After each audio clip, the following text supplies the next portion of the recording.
Hello and welcome. In this video, we're going to take another look at our fundamentals demo, and specifically, we are going to focus on a function that we wrote earlier called GetInfoWithObject. And the idea behind that function was that you would collect information from the console using a scanner, and you would ultimately store that information in an object of class CollectedInfo. So the video assumes that you've been successful at both building that procedure or that function in your fundamentals demo, as well as having this helper class called CollectedInfo.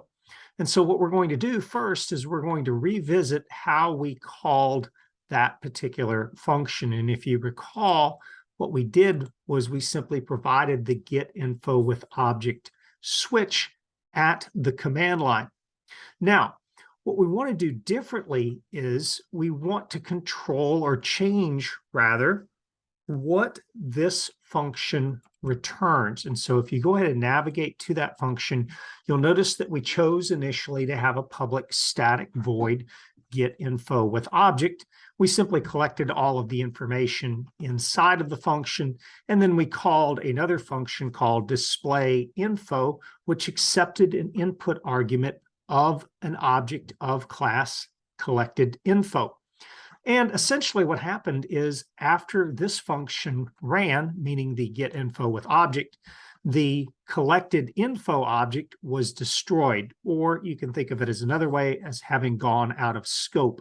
Basically, once this GetInfoWithObject function finished running and returned control back to the main, we could no longer access the information in the sample CollectedInfo. What we would like to do instead is change that behavior so that we can then use this information in other functions.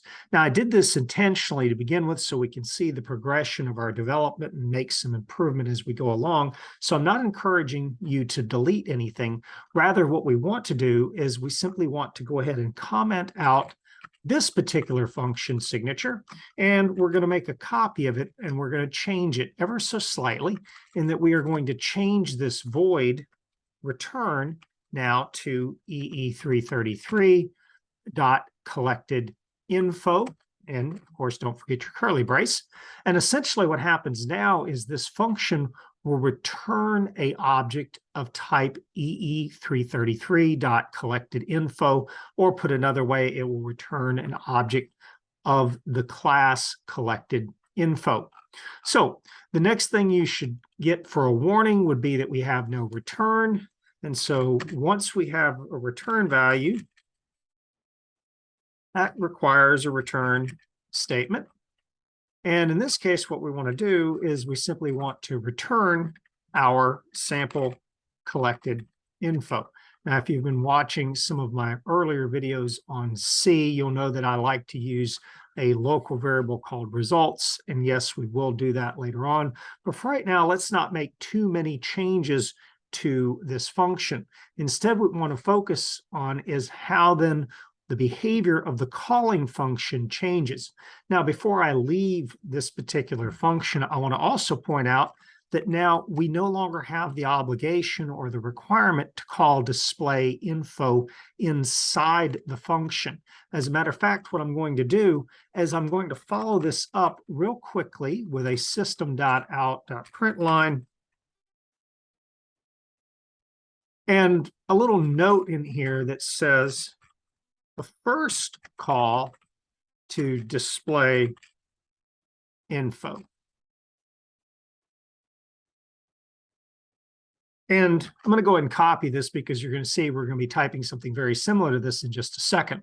Now, if you try to build this, you're going to get a warning or an error depending on how you have your environment set up.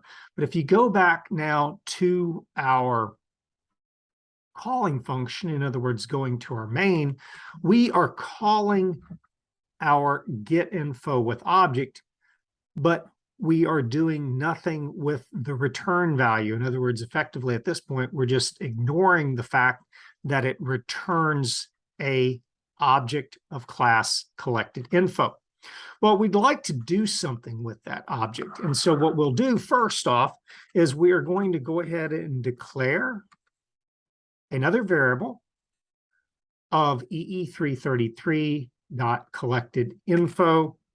In this case, I am just going to go ahead and use my favorite variable called results. Note here that this is declared, but not initialized. And then what we'll do is we'll change our original function call. And again, I'm just simply going to comment this out rather than delete it because I would like for you to see it.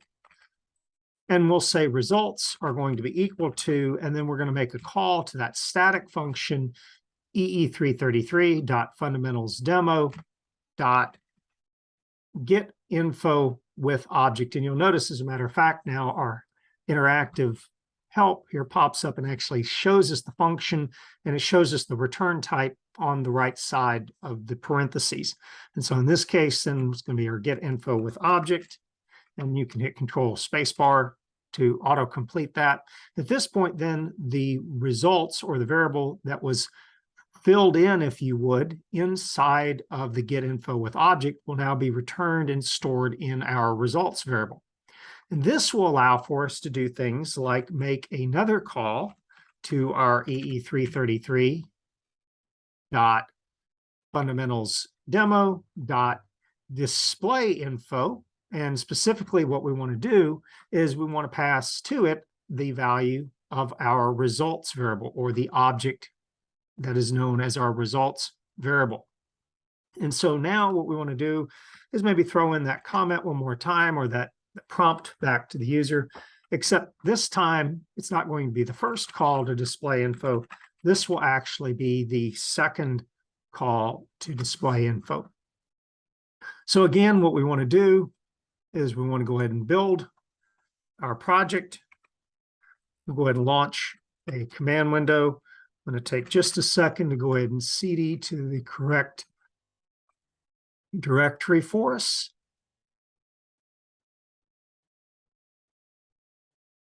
And we'll go ahead and go to our projects folder. There's our fundamentals demo, our build, and there's our classes folder. And if you followed along with the earlier videos, you should already have this test.bat.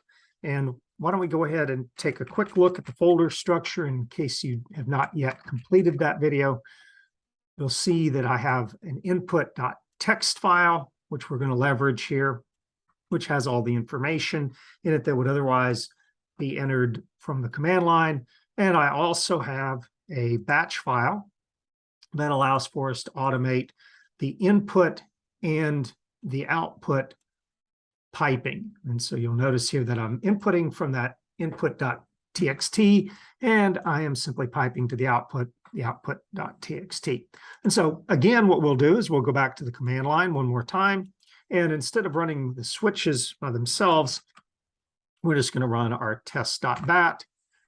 And at this point, just to verify that we do in fact have something working correctly and some additional output, now you'll notice that I have collected the information via the prompts, which were populated by the contents of the input.txt. And then I get the first call to display info with our nicely formatted output, as well as now a second call to display info with, once again, the same output. And so at this point, you could decide whether or not you actually even want this particular call. Now, we'll have this discussion later on about whose responsibility it is to display the information. For right now, I encourage you to leave it the way it is. Matter of fact, probably the only minor change that I would make in this code at this point, and it's just for aesthetic reasons, is I would probably go ahead and add in one more system.out.print line here. You can, of course, do the same thing by inserting a new line before this second prompt. But either way, go ahead and build it. Go ahead and run your batch file one more time, and you should see a slight update in your output.txt. So again, as always, hopefully you found this video useful. As always, if you have any questions, comments, or concerns, don't hesitate to reach out to me, and thank you for watching.